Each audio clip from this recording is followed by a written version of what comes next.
I get some milk, please? She got the last one. Excuse me, I'll be right back, okay? Need two special. All right, let's not take half of the bag, huh? You become a sweet taste in my mouth.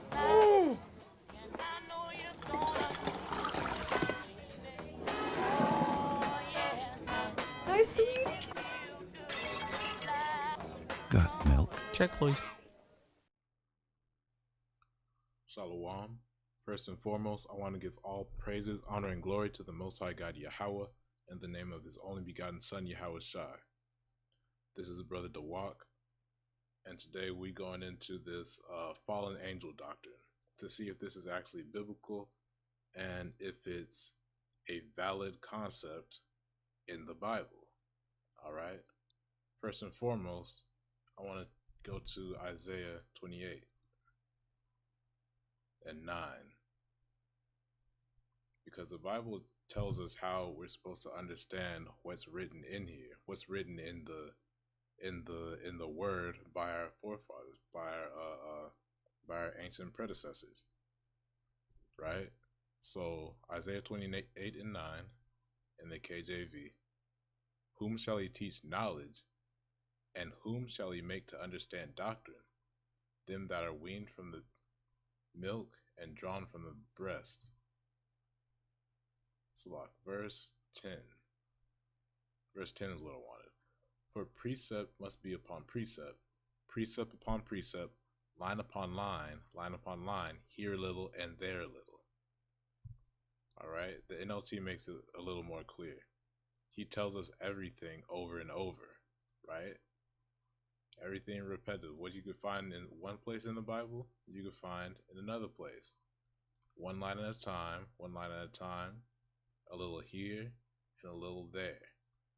So you got to find these precepts within the Bible where it's talking about the same thing, all right, to get a more concrete understanding of what's being said at the mouth of two or three witnesses, right?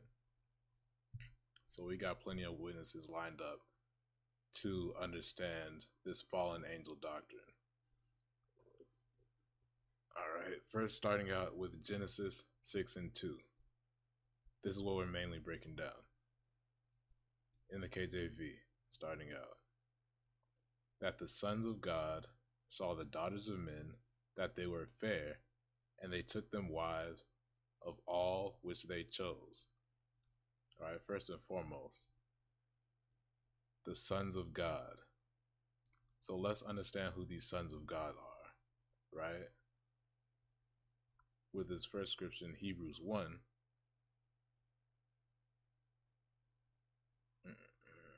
Hebrews 1 and 5. For unto which of the angels said he at any time, thou art my son?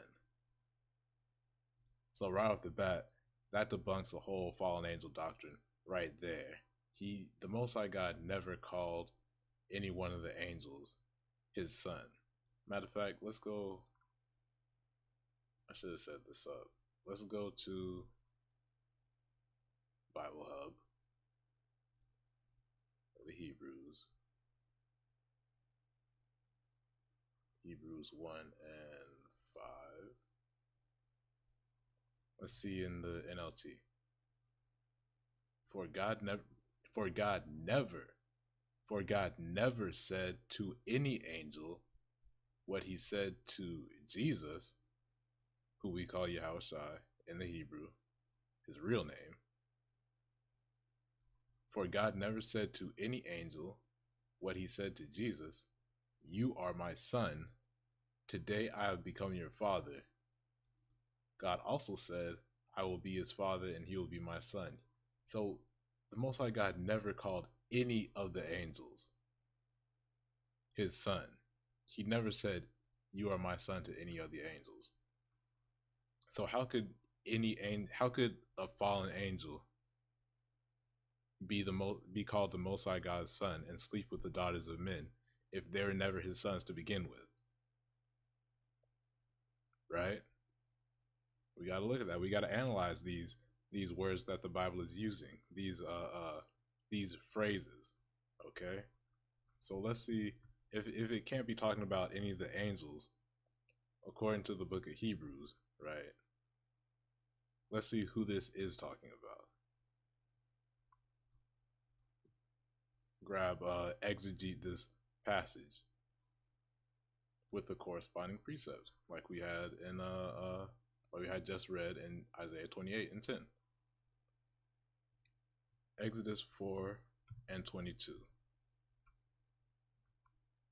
And thou shalt say unto Pharaoh, Thus saith the Lord, Israel is my son, even my firstborn. So not only did the Most High God call Israel his son, but he also said, they're my firstborn. The Israelites are the Most High God's chosen son, chosen people. Okay? Which he called his sons. Right? Let's go to Amos chapter 3, starting at verse, let's get verse 2. You only have I known of all the families of the earth. Therefore will I punish you according to all your iniquities. So right here, we're just building the case that the Most High God's sons, the Most High God's sons are his chosen people. Throughout the Bible, his chosen people are identified as his sons. Demonstrated clearly here with Israel. And to further expound upon that, Deuteronomy 14, I'll start at verse 1. Because this is so clear right here. Deuteronomy 14 and 1. Ye are the children of the Lord your God. We are the children of the Lord your God, of the Lord our God. Right? Talking to the Israelites. Moses talking to the Israelites in the first 5 books of the Bible, right? Ye are the children of God. Or Salak, not in the first 5 books of the Bible entirely, but right here. All right, they're in the wilderness. Moses is giving them the laws. He said, Ye are the children of the Lord your God. Ye shall not cut yourselves, nor make any baldness between your eyes for the dead. Right? Verse 2. For thou art an holy people unto the Lord thy God, and the Lord hath chosen thee to be a peculiar people unto himself above all nations that are upon the earth. So we're clearly seeing that the children of God, this status is given to his holy people, his chosen people, that he's chosen above everybody else that dwells on the face of the earth. All right?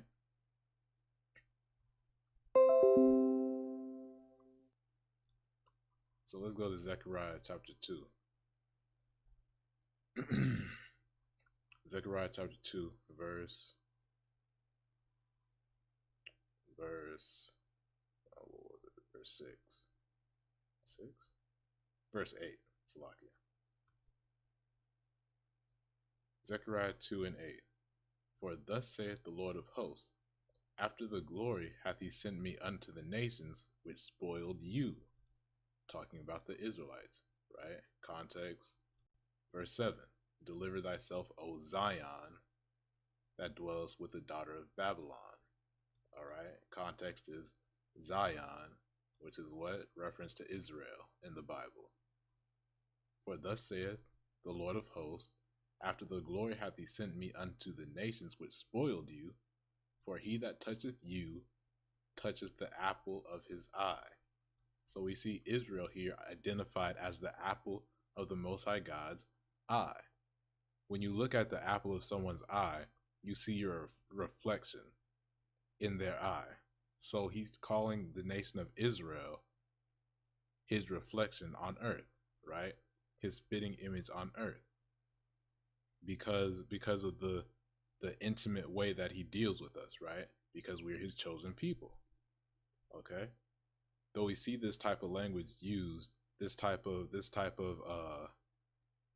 metaphor, a similar type of metaphor used in another place in the Bible, right? So let's go to where that's used in Genesis 1. Genesis 1 and 26. It says, "And God said, let us make man in our image, after our likeness." So after, in our image, after our likeness, saying let's make man as a reflection of our own selves, of us, right? So and let them have dominion over the fish of the sea, over the fowl of the air, and over the cattle, and over all the earth, and over every creeping thing that creepeth upon the earth, right? So this is denoting being chosen, right? Just like it said in Zechariah 2, this is our reflection on the earth, right? This is the Most High's reflection upon the earth that he's making right now, because all the creatures have already been created at this point. This is the 6th day. All the creatures have been created. It just talked about how in verse 24, how the cattle and creeping things and beasts of the earth were created. And on the 5th day, contrary to popular belief, humans were created. Let me get that briefly because I don't want to waste too much time.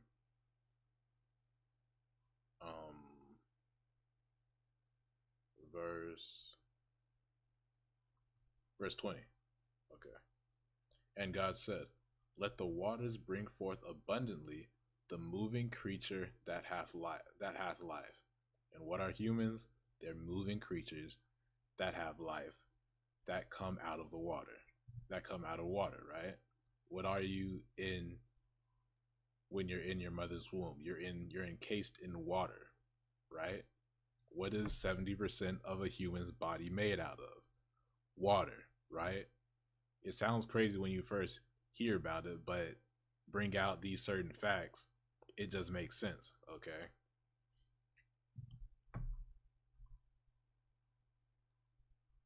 But anyways, going back to the point, the Adamites were made after God's own image. All right, this is what this is denoting in verse 26. That God set apart a nation in the beginning to be his chosen people, who he would bring his chosen people through, right? Which is ultimately the Israelites. Anyways, okay.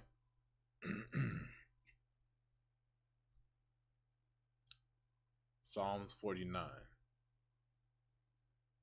Psalms 49 and Slovakia. Psalms 49 and 20. Verse 20.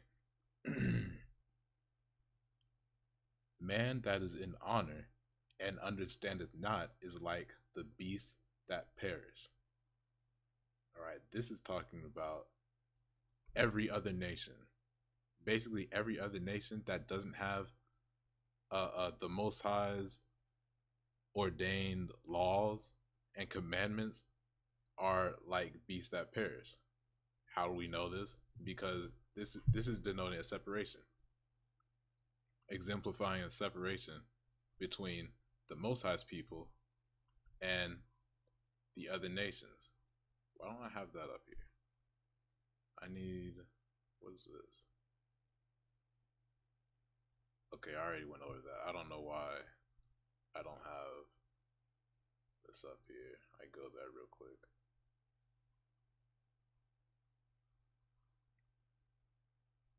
Boom. Matter of fact, let me get 5. Context. Behold, I have taught you statutes and judgments, even as the Lord my God commanded me that ye should do so in the land whither ye go to possess it. So context, this is talking about the giving of the statutes and the judgments to Israel, God's chosen people. Keep therefore and do them, for this is your wisdom and understanding in the sight of the nations, which shall hear all these statutes and say, surely this great nation is a wise and understanding people, right? Separating us as a great nation when we keep the law, statutes, and commandments. All right, putting us on a higher level automatically than all these heathen by saying we're a great nation because of what the Most High God has given to us, right? The same thing for the Adamites, because they had certain laws and commandments that God gave, that God passed down, right? So that's basically who these sons of God are. The sons of God at this point are the descendants of Adam. Basically, the descendants of the chosen people at this time, which would be Adam, right? Just like the Israelites are labeled the sons of God in Exodus, right? Israel is my son. Okay.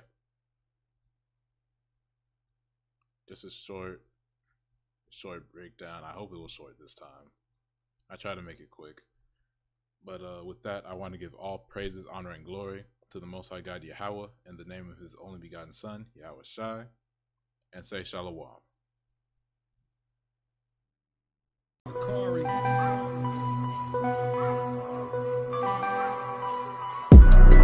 We are the children of the one Yahweh.